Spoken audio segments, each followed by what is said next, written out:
So today's sharing is mainly for those of you who are new to working in sales in the import-export industry, as well as for some students who are starting to prepare for interviews. I've encountered a few cases where people have messaged me asking, when you go to interview at some import-export companies, the company gives you an assignment where you have to prepare a quotation for a specific product for a customer. You have no idea how to do it. And to answer your question as well, as because I think there are many students or newcomers to the industry who still don't really understand this Vi, I wanted to share this today. Or still haven't fully grasped all the aspects of a quotation, today I'm going to share with you what components a real import-export quotation should include and what types there are. They'll also cover what you need to pay attention to when preparing an import-export quotation. All right, let's get started with today's session. Actually, when it comes to quotations, you'll usually see that there are two main ways to prepare them. The first is to insert the product quotation file directly into the email. This method is used in cases where the product is simple. It's only for one product. The product itself isn't very complicated.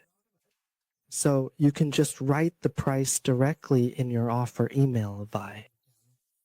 The second way is to create a separate quotation file and then attach it to the email.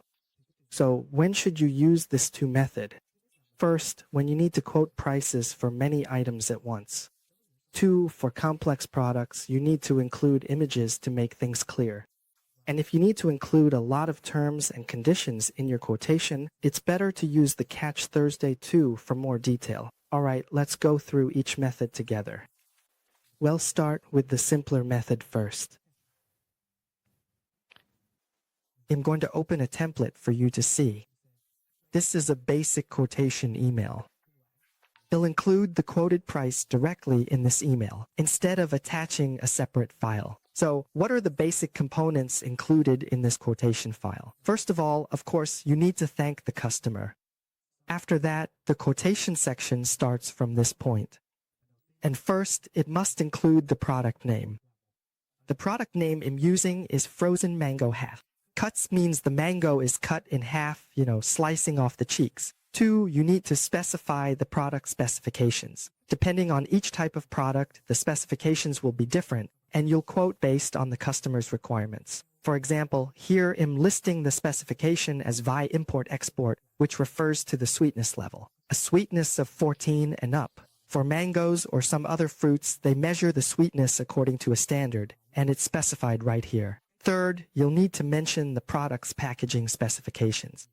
For example, here, packing refers to packaging, which is 1 kilogram per bag. Each box will contain 10 bags. One box will have 10 kilograms, 10 bags of 1 kilogram each. Is that clear?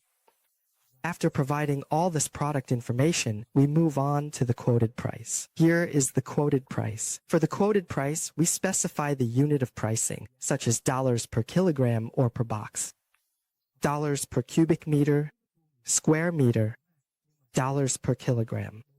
Everyone, this is the most commonly used unit. All right, next is the price. And along with it, there will be the Incoterms conditions.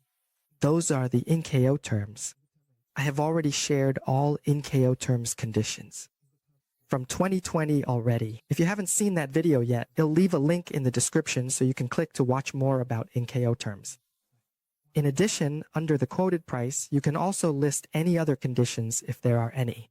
So what do these other conditions include? First, there's insurance, which refers to the destination country here, Australia. Next is the delivery time or payment term time. For the payment term, you should clearly specify ETD. ETD stands for Estimated Time of Departure, which is the expected shipping date, for example, sometime in May. Payment term lot I term tanton, so you can include whichever term you want to offer directly in the quotation. Here, I'm using TT 30% as a signing contract, which means a 30% deposit is required when the contract is signed, and the remaining 70% must be paid when we send the set of documents, which will be sent as copies via email. Next, the last part is the validity period of your quotation. Every quotation must include a validity period. Why is that? Because your prices will change over time. For some products, prices can fluctuate dramatically. For example, the price might change after 1 week. So remember the validity period you must include in your quotation. This helps prevent situations where, for example, you send a quote today and the customer thinks the price is too high. Or maybe they expect the price to drop or rise. So they might wait until the market price rises, then confirm the order with you at the old price. In that case, you could end up taking a loss. That's why whenever I send a quotation, I always include the validity period of the quote. Usually, I set it by week, for example, 1 week or 2 weeks just counting from the day I send the offer. Sometimes, for specialized products where prices don't change much over time, I might set validity for 1 or 2 months. Finally, always include a line that we look forward to customer feedback, right? So, that's how we complete a basic quotation file where we either enter the price directly or include the T-price straight in the email. All right. Now let's move on to the 2 scenario, where we provide the quotation using a separate file, everyone. At this point, we'll create a quotation file like this. Mentioned earlier, this approach is best for quotations with many different items or more complex products. You can put everything in a file. And when you send the quotation to the customer, you just need to let them know, please see the price list, or the offer in the attachment. That's all you need to do, and then simply attach this file to your email. This part is quite similar to the quotation. Directly in the email, however, there are some basic main sections like this. First, to make the quotation look more formal, you should add your company logo at the top. Additionally, here you can also add the word quotation. They'll add the word quotation here, which means price quote, or you can use offer, or any term you like. Next, to make your quotation more specific, you should include the actual customer's name in this file like customer A or company A. Then add the customer's address. For insurance ATTN, you can put insurance. If you know the name of the buyer, include it here. If not, just leave it out and use the company name instead. Why this section is quite similar to what you would include in a quotation written directly in an email. It will typically have, first of all, product name specifications. Specify name details. In this example, we have 2 items to product, so there's an extra number column. After listing specifications, go to packing for packaging details.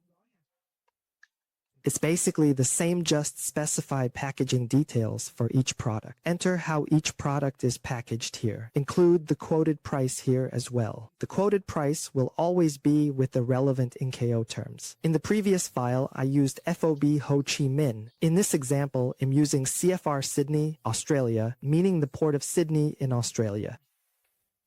Enter the price with the unit, US dollars per metric ton. This part is highlighted. We don't need to change color. If you have notes, put them in this column. If none, skip. Include quotation date. Date, month first. Most foreign countries use month before day. It depends on each country. In Vietnam, we use day before month format. Next, an essential part of the quotation is the note section or any other specific conditions in your quotation. Especially for complex products, you need to make this note section very detailed. For example, here I've added the MOQ. Do you know what MOQ means? It stands for minimum order, which means the minimum order quantity required. Here, I've set it as 1 container of 40 feet. For companies that only sell in full container loads or more, you can set the MOQ as a full container. If you sell LCL, less than container load, set your minimum like 200 kilograms or 500 kilograms. 2 is delivery or payment term, they're similar. Specify delivery time. To be thorough, you should include the delivery term as well. Info above, include or not. Payment terms are similar. Next, an extra note. This sentence means the quotation is based on normal market standard. The extra fee could be charged if customer has a special requirement. This means that the quotation is based on the normal market, or in other words, just the standard market conditions. That is, according to the standards of the regular market. In cases where the customer has special requests or asks for additional requirements, there may be an extra fee, which is an added or increased charge, or a surcharge that could be applied. This is to let them know that, for example, if we are currently offering this mango with a sweetness level of 14 bricks, but later the customer requests a sweetness level of 16 bricks, or they require very strict hygiene standards like E. coli must be 0, then we might have to increase the price. So what we mean is that this quotation is based on the usual market standards, not on any special or customized requirements.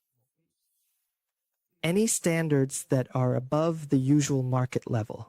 And finally, there's the validity period of the quotation.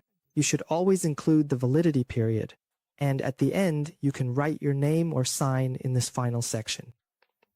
So, to summarize this section about the quotation file, please remember that when providing a price, you can either include it directly in an email, meaning you write the quotation straight into the email, or you can create a separate quotation file.